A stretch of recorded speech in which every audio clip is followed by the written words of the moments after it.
What is up, everybody? It is Hobbs back here with you for your horror cult exploitation film slash MVD review of the 2019 film, approximately 1 hour and 22 minutes, The Curse of Dracula. The Dead Can Never Stay Buried, and had a budget of $450,000. And I tried to do a translation as to what that would have been in American dollars, and something like $2,100. So it just didn't add up. So we're just gonna go with that. Now, this film has won a ton of awards, and based off of that cover, you probably wouldn't think that it would be the way that it came out. Let's just put it that way. But I still like the cover art.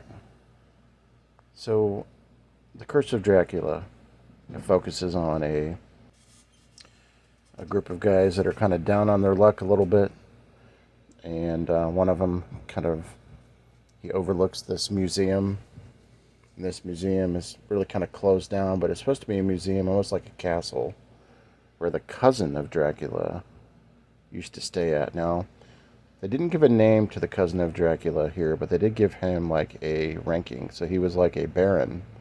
So they called him the Baron instead of calling him any particular name, which I thought that was interesting.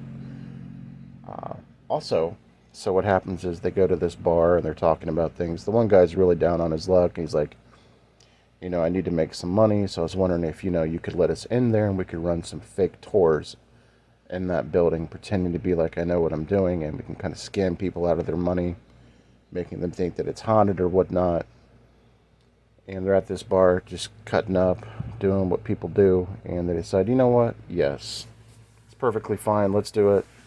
What do we got to lose? Let's scam people out of their money. Let's go ahead and have them come on out to this particular castle, and let's let them pretend like they're going to see Dracula or get haunts.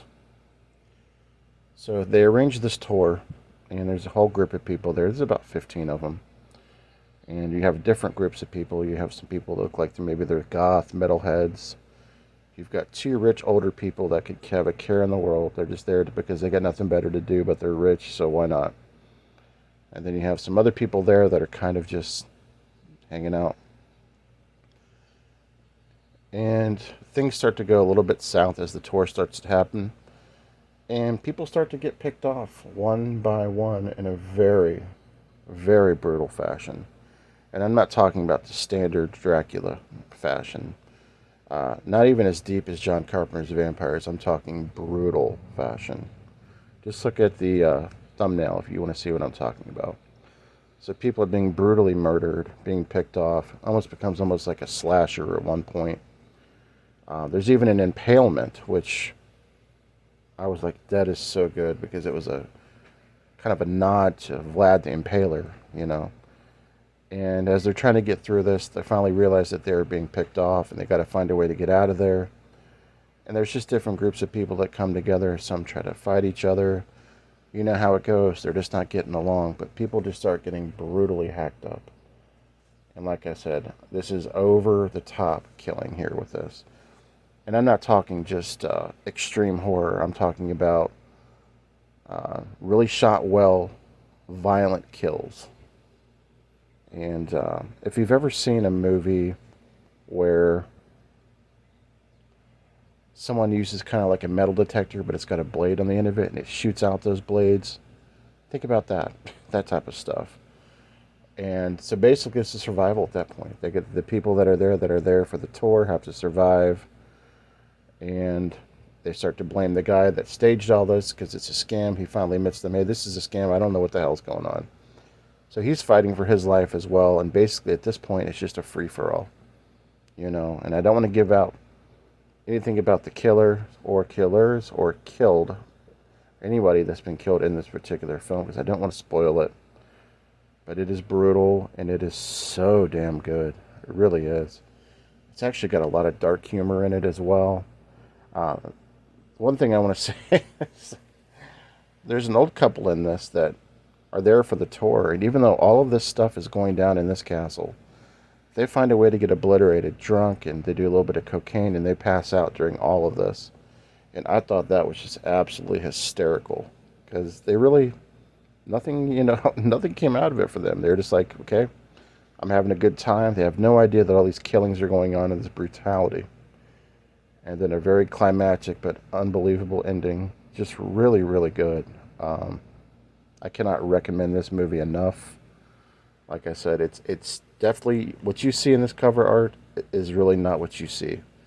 Not that that's a bad thing, because this cover art is nice. But look at the thumbnail, and you're going to see what I'm talking about. This movie is a must-watch. I've even seen people give this movie a 10 out of 10 on IMDb. That's how good this movie is. And there's some subtitles, but not all, because some people do speak English in the film. Like I said, it is shot in Slovakia, which is like I want to say it's like a Lithuanian.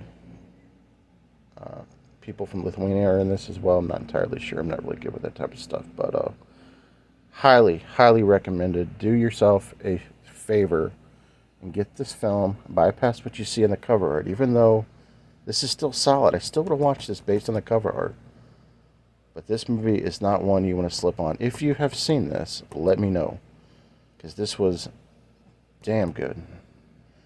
Alright guys, this is Hobbs Horror. I want to thank MVD for sending me this copy to review. They have been sending me some dimes, man. Some really nice films. And I really appreciate that. Let's try to see if we can get this one over 100 views, guys. I'll catch up with you later. This is Hobbs. Enjoy the rest of your week. Peace.